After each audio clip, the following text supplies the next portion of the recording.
Hi friends, ഇന്ന് അലേഖ എഴുതിയിരിക്കുന്ന രൂപയിലേക്ക് കിടക്കാം. മാഡം, എൻ്റെ പേര് അലേഖ, യഥാർത്ഥ പേരല്ല. എനിക്ക് 26 വയസ്സുണ്ട്. എൻ്റെ വിവാഹം കഴിഞ്ഞിട്ട് 1 വർഷം കഴിഞ്ഞു. എൻ്റെ ഹസ്ബൻഡ് മറ്റൊരു ജില്ലയിൽ പൊതുമേഖലാ സ്ഥാപനത്തിൽ ജോലി ചെയ്യുകയാണ്. അദ്ദേഹത്തിൻ്റെ ഉദ്യോഗവും സൗന്ദര്യമൊക്കെ കണ്ടിട്ടാണ് എൻ്റെ വീട്ടുകാർ ഈ ബന്ധം പെട്ടെന്ന് തന്നെ നടത്തിയത്. മാഡം, ആ വീട്ടിൽ ഭർത്താവിൻ്റെ അമ്മ, ഭർത്താവിൻ്റെ ചേട്ടൻ, പിന്നെ ചേട്ടൻ്റെ ഒരു മകനുണ്ട്. അവന് 5 വയസ്സാകുന്നു. ചേട്ടൻ്റെ ഭാര്യ മരിച്ചു പോയതാണ്. ആ കുട്ടിയുടെ പ്രസവത്തോടു കൂടിയാണ് മരിച്ചു പോയത്. പിന്നീട് കുറേ നാൾ ആ കുഞ്ഞിനെ വളർത്തിയിരുന്നത് ആ ചേച്ചിയുടെ അമ്മയൊക്കെയായിരുന്നു. അവർക്ക് വയ്യാതായി കഴിഞ്ഞപ്പോഴേക്കും കുഞ്ഞിനെ 3ാമത്തെ വയസ്സിൽ ഇവിടെ കൊണ്ടുവന്നു. അന്നേരം തൊട്ട് എൻ്റെ അമ്മായിയമ്മയാണ് വളർത്തുന്നത്. അതാണ് കഥ. പിന്നീട് ചേട്ടൻ കല്യാണമൊന്നും കഴിച്ചില്ല. അദ്ദേഹത്തിനും നല്ലൊരു ജോലിയുണ്ട്. പക്ഷേ അത് പോയി വരാവുന്ന ദൂരത്തിലാണ്. എൻ്റെ ഹസ്ബൻഡ് മിക്കവാറും വീക്കെൻഡിൽ മാത്രമേ വരികയുള്ളൂ. അവിടെ ക്വാർട്ടേഴ്സ് ഉണ്ട്, അവിടെ നിൽക്കുകയാണ്. സൗകര്യങ്ങൾ കുറവായതുകൊണ്ട് ഞാൻ അങ്ങോട്ട് ചെല്ലാൻ പറഞ്ഞിട്ടില്ല. പിന്നെ എനിക്കും ആ ജില്ലയോട് വലിയ താല്പര്യമൊന്നുമില്ല. ഇവിടെയാണ് എനിക്കിഷ്ടം. കാരണം ഇതെൻ്റെ ജില്ലയാണല്ലോ. അതുകൊണ്ടാണ് ഞാൻ ഹസ്ബൻഡ് കൂടെ പോകാതിരുന്നത്. എല്ലാ ആഴ്ചയിലും വരുന്നുണ്ടല്ലോ, പ്രശ്നമില്ല. അമ്മായിമ്മ ആദ്യ കാലഘട്ടങ്ങളിൽ എന്നോട് ഭയങ്കര സ്നേഹമായിരുന്നു. പിന്നെ ചേട്ടൻ്റെ കുട്ടിയെ നോക്കാൻ വേണ്ടിയിട്ട് അവിടെ ഒരു സ്ത്രീയുണ്ട്. അവരുടെ ബന്ധത്തിൽപ്പെട്ട തന്നെ ചേച്ചിയാണ്. ആ ചേച്ചിയുടെ കൂടെയാണ് ചേട്ടൻ്റെ മകൻ എപ്പോഴും.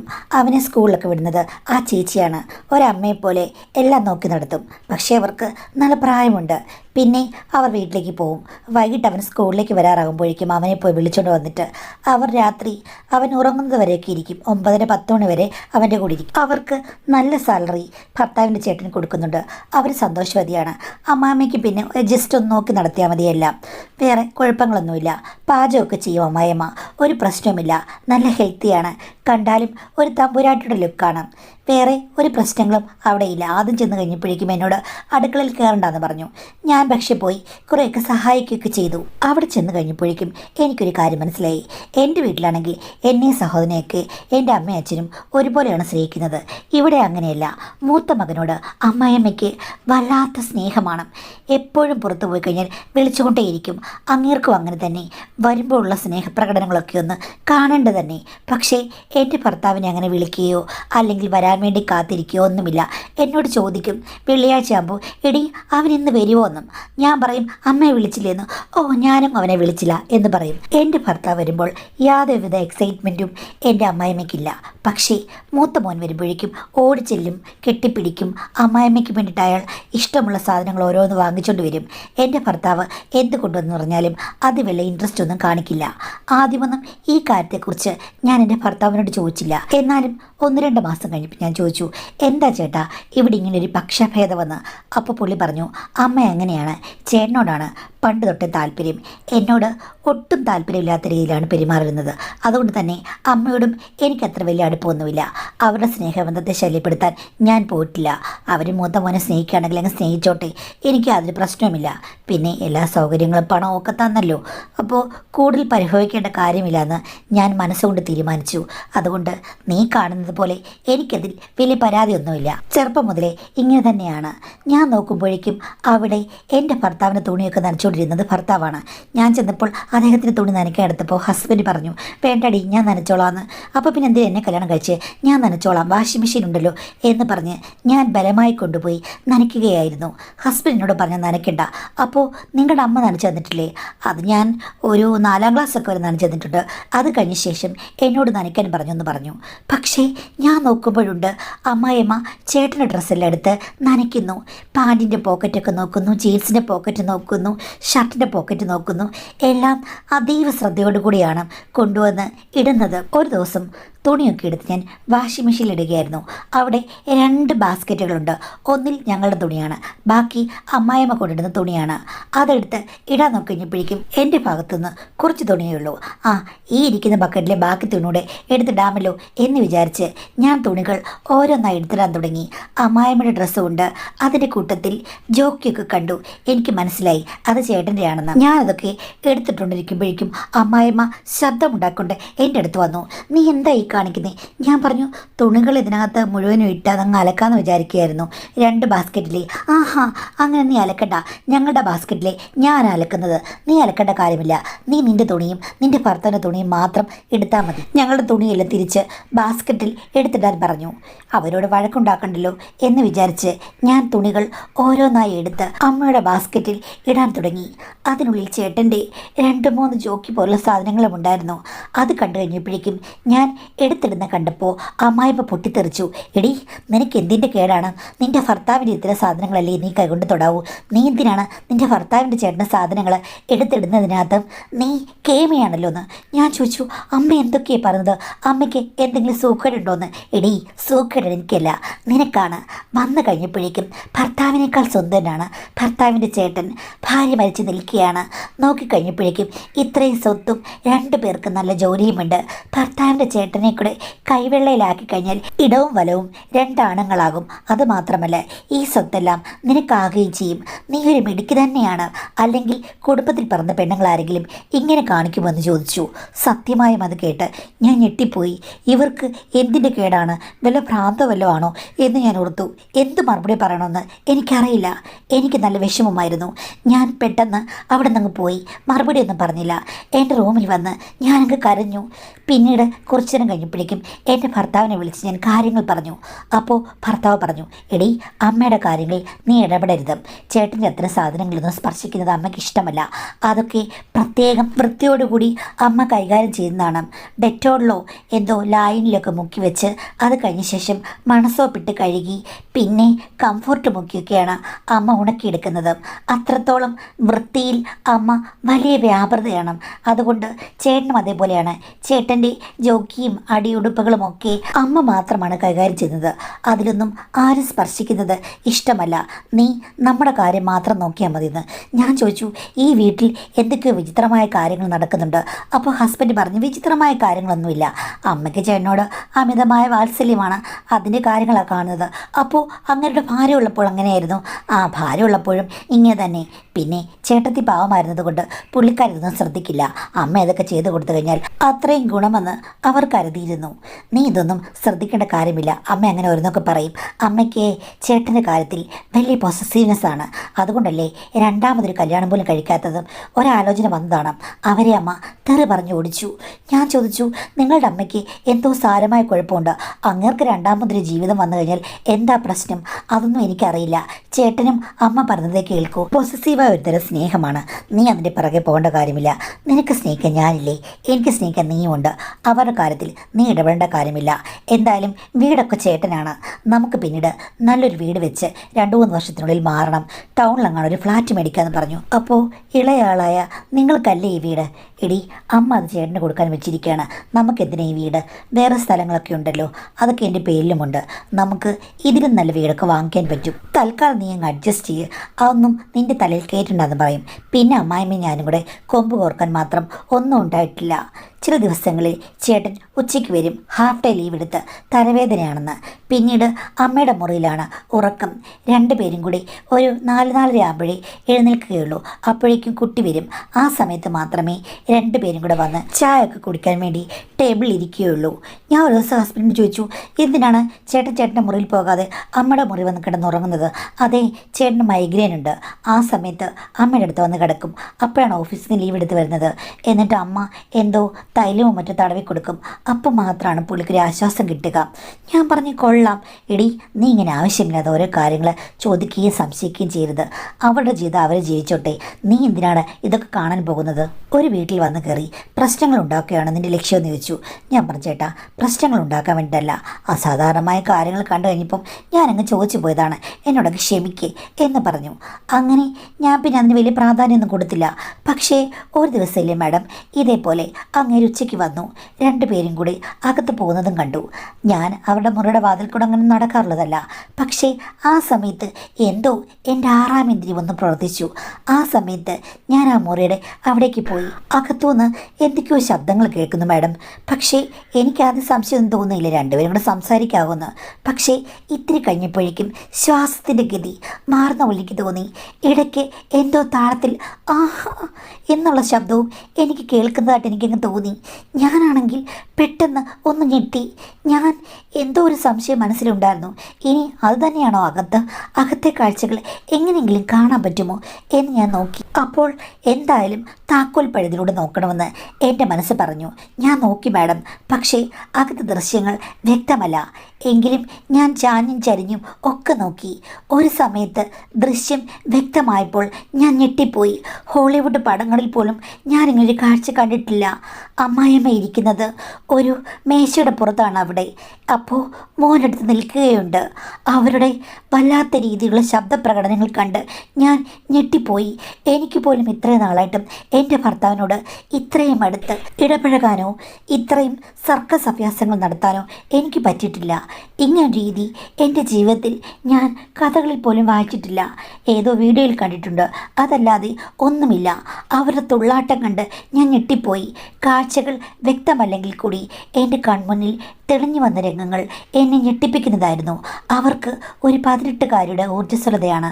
മകനേക്കാൾ കൂടുതൽ അവർക്കാണ് അഭിനിവേശമെന്ന് എനിക്ക് മനസ്സിലായി മാഡം.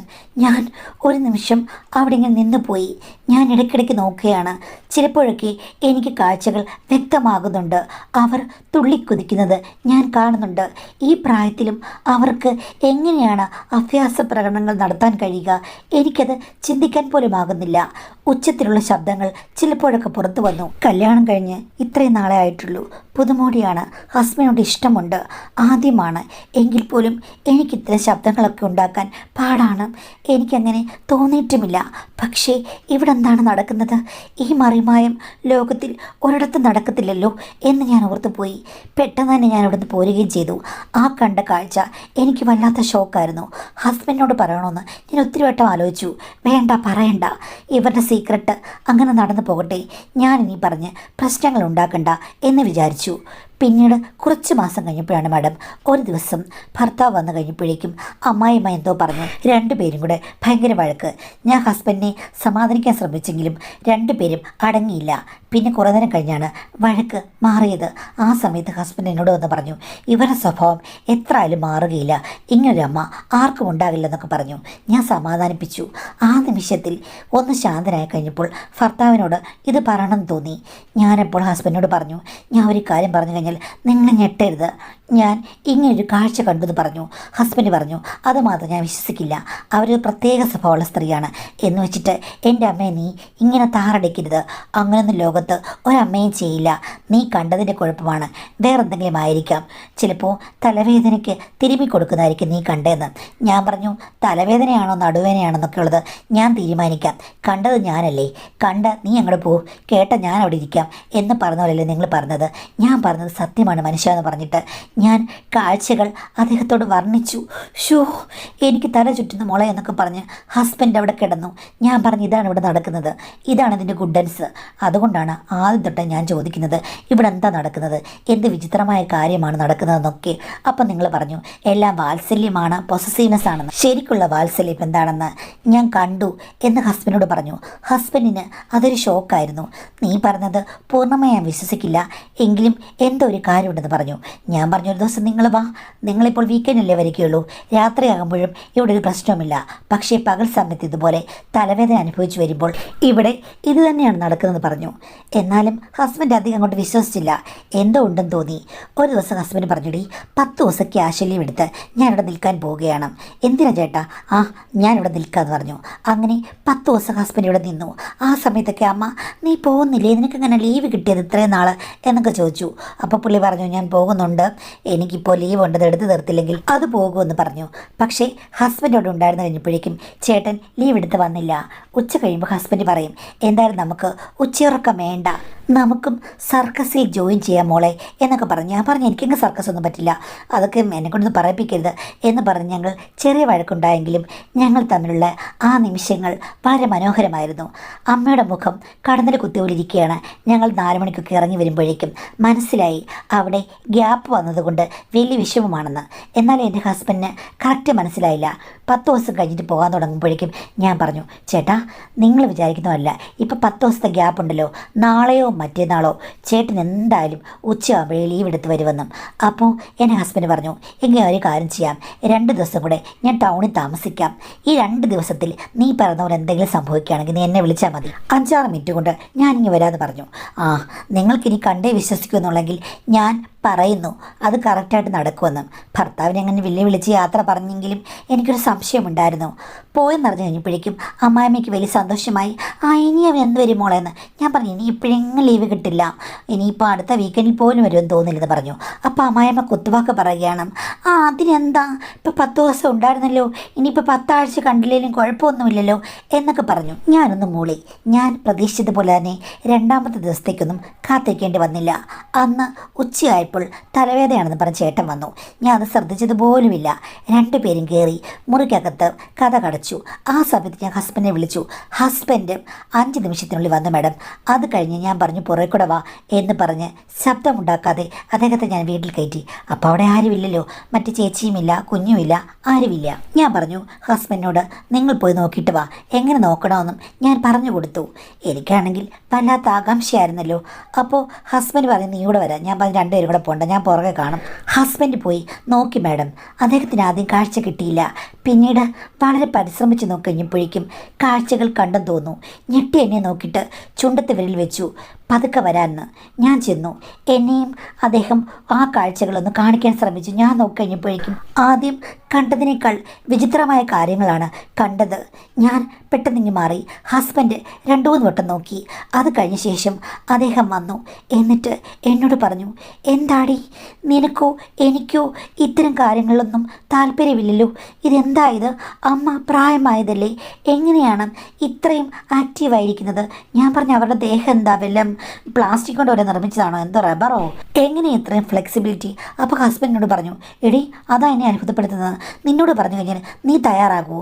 ഞാൻ പറഞ്ഞു എനിക്ക് പേടിയാ, അതൊക്കെ ചിലപ്പം ഭാവിയിലെങ്ങാനും പറ്റി, ഇപ്പോഴൊന്നും എനിക്ക് പറ്റില്ല എന്ന് പറഞ്ഞു. അപ്പോഴേക്കും പുള്ളി ശരിക്കും അത്ഭുത പരതന്ത്രനായിരുന്നു എന്ന് എനിക്ക് തോന്നുന്നു.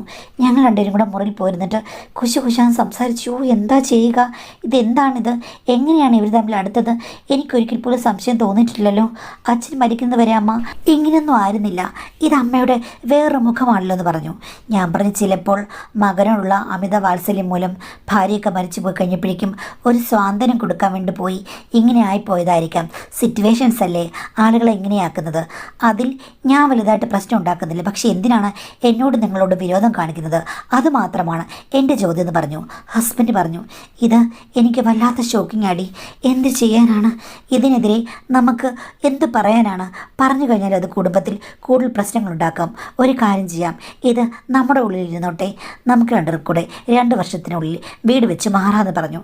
ഞാൻ പറഞ്ഞു അങ്ങനെ മതി, പ്രശ്നങ്ങളൊന്നും ഉണ്ടാക്കണ്ട എന്ന് പറഞ്ഞ് ഞങ്ങളുടെ വീട്ടിലെ രഹസ്യം ഞങ്ങൾ തന്നെ അടക്കി വെച്ചു മാഡം. പക്ഷേ അത് കഴിഞ്ഞ് കുറച്ച് ദിവസം കഴിഞ്ഞപ്പോൾ തൊട്ട് എൻ്റെ ഹസ്ബൻഡ് അമ്മയെക്കുറിച്ച് വർണ്ണിക്കാൻ തുടങ്ങി.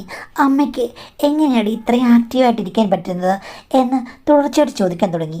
ഞാൻ ചോദിച്ചു നിങ്ങൾക്ക് എന്തിൻ്റെ കേടാണ്, അവരുടെ കാര്യം നമ്മൾ പറഞ്ഞ് അവസാനിപ്പിച്ചതല്ലേ, എത്രയും പെട്ടെന്ന് നമുക്ക് ഇവിടുന്ന് മാറാമെന്ന് പറഞ്ഞു. മാറുകയൊക്കെ ചെയ്യാം, എന്നാലും ഈ കാര്യങ്ങളൊക്കെ കണ്ടു കഴിഞ്ഞപ്പോഴേക്കും എന്താണല്ലേ എന്നൊക്കെ എന്നോട് വർണ്ണിച്ച് ചോദിക്കുകയാണ്. എനിക്കാണെങ്കിൽ ഇറിറ്റേഷനാണ്. പുള്ളി പക്ഷേ എല്ലാ ദിവസവും എൻ്റെ അടുത്ത് വരുമ്പോൾ ഈ വിഷയം സംസാരിച്ചുകൊണ്ടാണ് തുടങ്ങുന്നത്. എന്നിട്ട് ഒരു ദിവസം എന്നോട് പറയുക, ഇന്ന് നീ എൻ്റെ അമ്മ എന്നെ വിളിക്കുന്നത് പോലെ ഇത്തിരി ദേഷ്യത്തിൽ എൻ്റെ പേര് വിളിച്ചുകൊണ്ട് ഒന്ന് തുടങ്ങാമോ എന്ന് പറയുകയാണ്. ഞാൻ ചോദിച്ചു നിങ്ങൾക്ക് എന്താണെന്ന്. എടി ഒരു ത്രില്ലിംഗ് ആണ്, രസത്തിന് വേണ്ടിയിട്ടാണ് എന്ന് പറഞ്ഞു. അങ്ങനെ എന്നെ നിർബന്ധിച്ച് അവർ വിളിക്കുന്ന പോലെ വിളിക്കുകയും 2 വഴക്ക് പറയുകയും ചെയ്തു. അപ്പോഴേക്കും പുള്ളിക്ക് ആർജവത്വം കൂടി. എന്നെ അവരുടെ പേര് ചൊല്ലി വിളിക്കുകയും അമ്മ മോളെ, അമ്മക്കുട്ടി എന്നൊക്കെ വിളിച്ചുകൊണ്ടായിരുന്നു മാഡം. അന്ന് അവരുടെ പേര് പറഞ്ഞിട്ടാണ് അവസാനമായി കഴിഞ്ഞപ്പോഴേക്കും അങ്ങേർ മാഡം ഞാനെങ്ങനെ വിശദമായിട്ട് പറയുക? മാഡത്തിന് കാര്യം മനസ്സിലായല്ലോ. അത് കഴിഞ്ഞ് പിന്നെ എന്ന് വന്നാലും എന്നെ അവരുടെ പേര് വെച്ച് ചില വൃത്തികെട്ട വാചകം ചേർത്തിട്ടാണ് എൻ്റെ ഹസ്ബൻഡ് വിളിക്കുന്നത്. എന്നിട്ടാണ് എന്നെ കൺസിഡർ ചെയ്യുന്നത്. എൻ്റെ കാര്യത്തിൽ കുഴപ്പങ്ങളൊന്നുമില്ല, നന്നായി പോകുന്നുണ്ട്. എങ്കിലും അവരാണെന്നുള്ള രീതിയിലാണ് എന്നോട് പെരുമാറാൻ പറയുന്നത്. അവരാണെന്ന് വിളിച്ചിട്ടാണ് കാര്യങ്ങളിലേക്ക് കടക്കുന്നത്.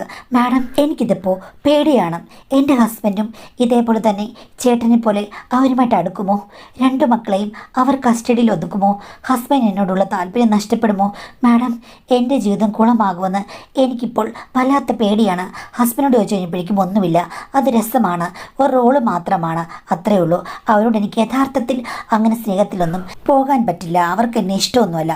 നിങ്ങൾക്ക് ഇഷ്ടമില്ലെന്ന് ചോദിക്കുമ്പോഴേക്കും പുള്ളി പറയും, ഏയ് ഇതൊക്കെ ചുമ്മാ, അന്നിങ്ങനെ കണ്ടില്ലേ എന്നൊക്കെ പറഞ്ഞ് നിസ്സാരവൽക്കരിക്കുകയാണ്.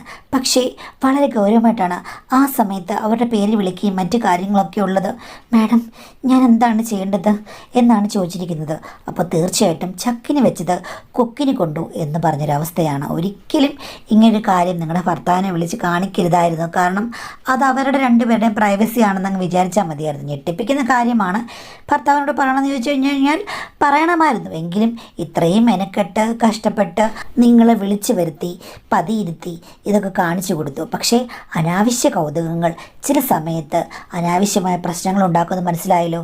അങ്ങനെ അത് അറിഞ്ഞു, ഓക്കെ, അങ്ങനെ അങ്ങ് പോയിരുന്നെങ്കിൽ കുഴപ്പമില്ല. പക്ഷേ കണ്ട കാഴ്ചകൾ അയാളെ മാറ്റി പുറമേ കീരിയും പാമ്പ് പോലെയാണെങ്കിലും അയാൾക്കും സ്നേഹം കിട്ടാനൊക്കെ കൊതിക്കുന്നുണ്ട്. പക്ഷേ ഇവിടെ ഇപ്പോൾ ക്രൂരമായ ഒരു രീതിയിലാണ് അമ്മ പെരുമാറുന്നത്. പക്ഷേ ചേട്ടനോട് നല്ല സ്നേഹമുണ്ട്. അത് മാത്രമല്ല അവസാനം എല്ലാം അറിഞ്ഞു വന്നു കഴിഞ്ഞപ്പോഴേക്കും ഇങ്ങനെയൊക്കെയാണ്. അതൊക്കെ അയാളുടെ മനസ്സിൽ നമ്മൾ വിചാരിക്കാത്ത മാറ്റമാണ് ഉണ്ടായത്. ഇപ്പോൾ ഒരു കാര്യം കാണുമ്പോഴേക്കും അല്ലെങ്കിൽ ഒരു സംഭവം ഉണ്ടാകുമ്പോഴേക്കും ചിലപ്പോൾ നമ്മൾ വിചാരിക്കുന്ന മാറ്റമാണ് മറ്റൊരാൾക്ക് ഉണ്ടാകേണ്ടതെന്ന് നമുക്ക് പറയാൻ പറ്റില്ല. നിങ്ങളെന്താണോ വിചാരിച്ചത് ആ ഞെട്ടിക്കുന്ന കാഴ്ച കൊണ്ട് അയാൾക്കുണ്ടാകുന്ന മാറ്റങ്ങൾ അതിൻ്റെ ഓപ്പോസിറ്റ് മാറ്റങ്ങളാണ് അയാൾക്ക് സംഭവിച്ചത്. അപ്പം ഇപ്പോൾ അങ്ങനെ നിങ്ങളെ ആ ഒരു കൺസെപ്റ്റിലേക്ക് കൂട്ടിക്കൊണ്ടിരിക്കുകയാണ്. ശരിക്കും മാനസികമായി ഒരു ദൗർബല്യമോ ഒരു വ്യക്തി വൈകല്യ പ്രശ്നങ്ങളൊക്കെയാണിത്. പക്ഷേ ഈ പറഞ്ഞതുപോലെ നിങ്ങൾ ഈ സമയത്ത് സൂക്ഷിച്ച് നിന്ന് ആ ഒരു കാര്യത്തിൽ നിന്ന് അയാളെ പുറത്ത് ചാടിച്ച് നിങ്ങളായി അംഗീകരിച്ച് ഇത്തരം കാര്യങ്ങൾ പറ്റില്ല, അത്തരം റോളൊന്നും വേണ്ട, എന്നെ ഞാനായിട്ട് സ്നേഹിച്ചാൽ മതി, ആവശ്യമില്ലാത്ത ഇത്തരം കാര്യങ്ങൾക്ക് പുറകെ പോകരുത്. അങ്ങനെ കഴിഞ്ഞ് കഴിഞ്ഞാൽ അതിലേക്ക് അഡിക്ഷനാകും. ചിലപ്പോൾ പറയാൻ പറ്റില്ല. കുടുംബത്തിൽ ഇതേപോലെ വലിയ പ്രശ്നങ്ങളുണ്ടാകും. നമ്മുടെ വിവാഹ ജീവിതത്തിൽ തന്നെ പ്രശ്നങ്ങളാകും. അപ്പോൾ അങ്ങനെ ഒരു ചിന്തയിലേക്ക് പോകാതിരിക്കുക മതി എന്ന് പറഞ്ഞ് നിങ്ങൾ തന്നെ ഭർത്താവിനെ ബുദ്ധിപൂർവ്വം നിയന്ത്രിക്കുക, സ്നേഹത്തോട് പറഞ്ഞ് മനസ്സിലാക്കുക. അല്ലാതെ ലഹരി പോലെ ഓരോ കാര്യങ്ങൾക്ക് പുറകെ പോയി കഴിഞ്ഞാൽ പ്രശ്നങ്ങളുണ്ടാകും. ഇനി അതോ പറ്റിയില്ലെങ്കിൽ ഒരു ഫാമിലി കൗൺസിലിനൊക്കെ വേണമെങ്കിൽ നിങ്ങൾക്ക് പോകാം, അതിൻ്റെ ആവശ്യമില്ല. പക്ഷേ നിങ്ങൾ വിചാരിച്ചു കഴിഞ്ഞാൽ നിങ്ങളുടെ ഭർത്താവിനെ ഇതിൽ നിന്ന് ശരിയാക്കി എടുക്കാൻ പറ്റും. ഒരിക്കൽ പോലും അവരുടെ കഥകൾ പറയുകയോ അല്ലെങ്കിൽ എന്തെങ്കിലും പറയുമ്പോഴേക്കും അതിനെ പ്രോത്സാഹിപ്പിക്കരുത്. പ്രോത്സാഹിപ്പിക്കാതെ നിങ്ങൾ തമ്മിലുള്ള സ്നേഹം മാത്രം ഡെവലപ്പ് ചെയ്യാൻ നോക്കുക. അതായിരിക്കും ഏറ്റവും നല്ലത്. ഇത്തരം കാര്യങ്ങൾ നമ്മൾ മുൻപും വായിച്ചിട്ടുണ്ട്. അപ്പോൾ എനിക്കന്നും പറയാനുള്ളൊരു കാര്യം എന്ന് വെച്ച് കഴിഞ്ഞാൽ ഈ ഒരു വിഷയത്തിലേക്കൊന്നും ആവശ്യമില്ലാത്ത കോൺസെൻട്രേഷൻ പാടില്ല. കാര്യം ഭാര്യയും ഭർത്താവോടും ഉണ്ട്, സ്നേഹിക്കാൻ ആളുണ്ട്. അപ്പോൾ എന്തിനാണ് അനാവശ്യമായ ഒരു മേഖലകളിലേക്ക് കടന്നു കയറുന്നത്? അവരുടെ ബന്ധം നല്ലതുമല്ല, ന്യായീകരിക്കാൻ പറ്റുന്നതുമല്ല, അതിൻ്റെ ആവശ്യവുമില്ല. പക്ഷേ അവർ നിങ്ങൾക്ക് പ്രത്യക്ഷത്തിൽ ദ്രോഹമൊന്നും ചെയ്യാത്തിടത്തോളം കാലം അത് വീട്ടിൽ രഹസ്യമായിട്ട് സൂക്ഷിക്കുന്ന നല്ലത്. പക്ഷേ അതിലേക്ക് കയറി പോകാമെന്ന് പറഞ്ഞത് വളരെ വലിയ തെറ്റാണ്.